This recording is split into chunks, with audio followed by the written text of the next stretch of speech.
ಸಮೀಪ ದೆಂದೂರು ಕಟ್ಟೆಯಲ್ಲಿ ನೂತನ ಪಾಠಶಾಲಾ ಕಟ್ಟಡ ಶಿಲಾನ್ಯಾಸ ಕಾರ್ಯಕ್ರಮದಲ್ಲಿ ಪಾಲ್ಗೊಂಡ ಪಾಲಿಮಾರು ಮಠದ ಶ್ರೀ ವಿದ್ಯಾಧೀಶ ತೀರ್ಥ ಸ್ವಾಮೀಜಿಯವರು.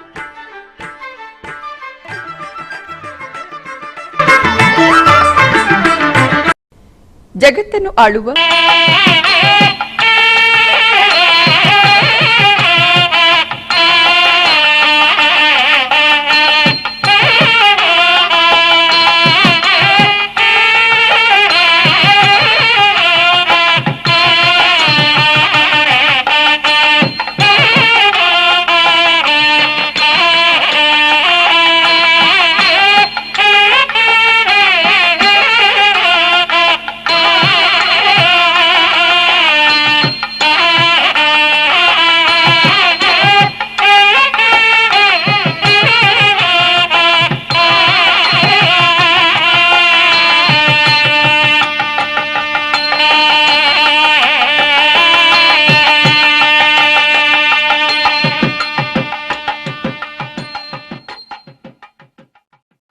ಉಡುಪಿಯ ಮಣಿಪುರದ ದೆಂದೂರು ಕಟ್ಟೆ ಬಳಿ ಪಾಲಿಮಾರು ಮಠದ ವತಿಯಿಂದ 13 ಕೋಟಿ ರು ವೆಚ್ಚದಲ್ಲಿ ನಿರ್ಮಾಣಗೊಳ್ಳುತ್ತಿರುವ ಸಾಧ್ವಿ ಮಾಧ್ವಿ ಪಾಠಶಾಲಾ ಕಟ್ಟಡಕ್ಕೆ ಶಿಲಾನ್ಯಾಸ ಕಾರ್ಯಕ್ರಮ ಜರುಗಿತು.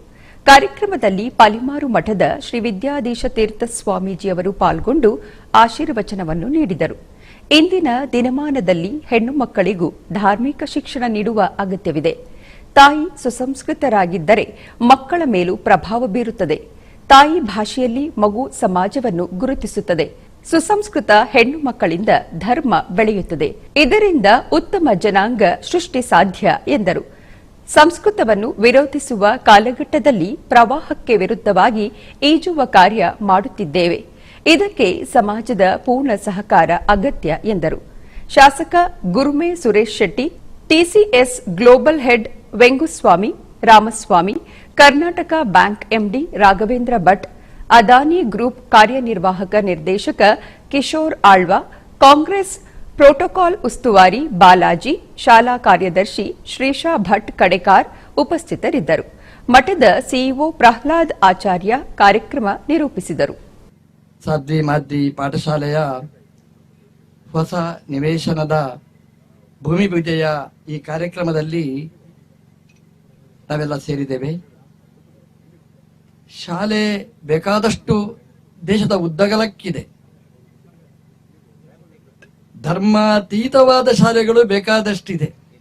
ನಾನು ಹೇಳೋದು ಧರ್ಮ ಅನ್ವಿತ ಶಾಲೆಗಳು ನಮ್ಮ ಸಮಾಜಕ್ಕೆ, ನಮ್ಮ ದೇಶಕ್ಕೆ ಇವತ್ತು ಅದು ಪ್ರಸ್ತುತ. ಆ ದೃಷ್ಟಿಯಲ್ಲಿ ಧರ್ಮದ ಜೊತೆಗೆ ವಿದ್ಯೆಯನ್ನು ಮಕ್ಕಳಿಗೆ ನಾವು ಕೊಡಬೇಕು. ಯಾಕೆಂತಂದ್ರೆ ಧರ್ಮ ಎಲ್ಲಿರ್ತದೆ ಅಲ್ಲಿ ದೇವರಿರ್ತಾನೆ, ಎಲ್ಲಿ ದೇವರಿರ್ತಾನೆ ಅಲ್ಲಿ ಎಲ್ಲವೂ ಸಿದ್ಧಿಸ್ತದೆ. ಆ ದೃಷ್ಟಿಯಲ್ಲಿ ಧರ್ಮೋ ರಕ್ಷತಿ ರಕ್ಷಿತ. ಧರ್ಮವನ್ನು ನಾವು ರಕ್ಷಣೆ ಮಾಡಿದರೆ ಧರ್ಮ ನಮ್ಮನ್ನು ರಕ್ಷಣೆ ಮಾಡ್ತದೆ. ಆ ದೃಷ್ಟಿಯಲ್ಲಿ ಶಾಲೆಯಲ್ಲಿ ಕಲಿಸಿಕೊಡ್ಬೇಕಾದ್ದನ್ನೆಲ್ಲ ಕಲಿಸಿಕೊಟ್ಟು ಅದರ ಜೊತೆಗೆ ನಮ್ಮ ಸನಾತನ ಧರ್ಮ, ಸನಾತನ ಸಂಸ್ಕೃತಿ, ಸನಾತನ ಭಾಷೆಗಳು ಅದರ ಅಧ್ಯಾಪನೆಯ ಕಾರ್ಯನೂ ನಡೆಸಬೇಕು ಅನ್ನುವ ದೃಷ್ಟಿಯಲ್ಲಿ ಈ ಸಾಧ್ವಿ ಮಾಧ್ವಿ ಪಾಠಶಾಲೆಯ ಪ್ರಸ್ತಾವ ನಡೆದಿದೆ. ಈ ಎಲ್ಲ ಕಡೆ ಸ್ಲೋಗನ್ ಇದೆ, ಬೇಟಿ ಪಡಾವೋ ಬೇಟಿ ಬಚಾವೋ ಅಂತ ಇದೆ. ನಾನು ಅದಕ್ಕೆ ಸ್ವಲ್ಪ ಸಂಸ್ಕೃತಿಗೆ ಸಂಸ್ಕಾರ ಕೊಟ್ಟಿದ್ದೇನೆ.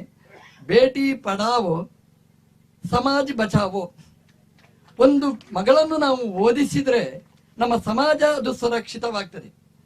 ಒಬ್ಬ ತಾಯಿ ಅವಳು ಚೆನ್ನಾಗಿ ಸುಸಂಸ್ಕೃತಳಾಗಿದ್ರೆ ಅವಳ ತೊಡೆಯಲ್ಲಿ ಬೆಳೆಯುವ ಮಗು ಅದು ಸುಸಂಸ್ಕೃತವಾಗ್ತದೆ. ತಾಯಿಯ ಸಂಸ್ಕೃತದಲ್ಲಿ ತೊಡೆಗೆ ಉತ್ಸಂಗ ಅಂತ ಹೆಸರು, ಉತುಸಂಗ. ತೊಡೆಗೆ ಉತ್ಸಂಗ ಅಂತ ಹೆಸರು. ಯಾಕೆಂತಂದ್ರೆ ಅದು ಒಳ್ಳೆಯ ಸಂಘವನ್ನು ಕೊಡುವಂತಹದ್ದು. ತಾಯಿಯ ಸಂಘಕ್ಕಿಂತ ದೊಡ್ಡ ಸಂಘ ಮತ್ತೊಂದಿಲ್ಲ.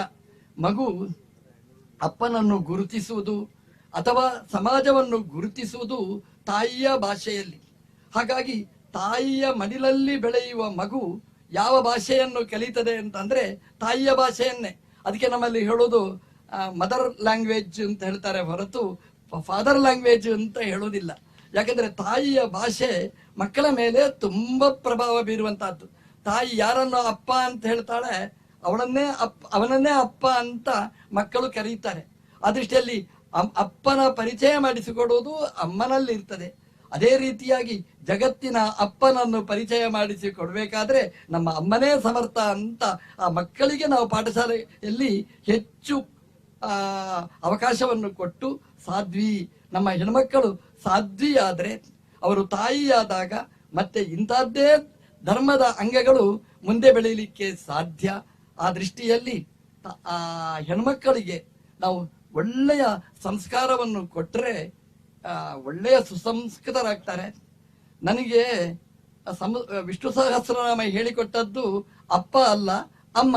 ದಿನ ವಿಷ್ಣು ಸಹಸ್ರನಾಮ ಹೇಳಿದ್ರಿಂದ ಇವತ್ತು ನನಗೆ ಮರೆತು ಹೋಗದಿದ್ದಷ್ಟು ಸಂಸ್ಕಾರ ನಮಗೆ ಸಿಕ್ಕಿತ್ತು. ಆ ದೃಷ್ಟಿಯಲ್ಲಿ ನನಗೂ ಅನಿಸ್ತದೆ ಆ ತಾಯಿಯ ಮಡಿಲಲ್ಲಿ ಬೆಳೆಯತಕ್ಕಂತಹ ಮಕ್ಕಳು ಒಳ್ಳೆಯ ಸುಸಂಸ್ಕೃತರಾಗ್ತಾರೆ. ಆ ದೃಷ್ಟಿಯಲ್ಲಿ ನಮ್ಮ ಹೆಣ್ಮಕ್ಕಳಿಗೆ ಒಳ್ಳೆಯ ಸದಾಚಾರ, ಒಳ್ಳೆಯ ಸಂಸ್ಕೃತಿ, ಒಳ್ಳೆಯ ವಿದ್ಯೆಗಳನ್ನು, ಒಳ್ಳೆಯ ಭಾಷೆಯನ್ನು ನಾವು ಕಲಿಸಿದ್ರೆ ನಮಗೆ ಒಳ್ಳೆಯ ಜನಾಂಗ ಮುಂದೆ ಬರಲಿಕ್ಕೆ ಸಾಧ್ಯ. ನಾನು ಯಾವ ಭಾಷೆಯನ್ನು ದ್ವೇಷ ಮಾಡುವವ ಅಲ್ಲ, ಎಲ್ಲಾ ಭಾಷೆಗಳು ಬೇಕು.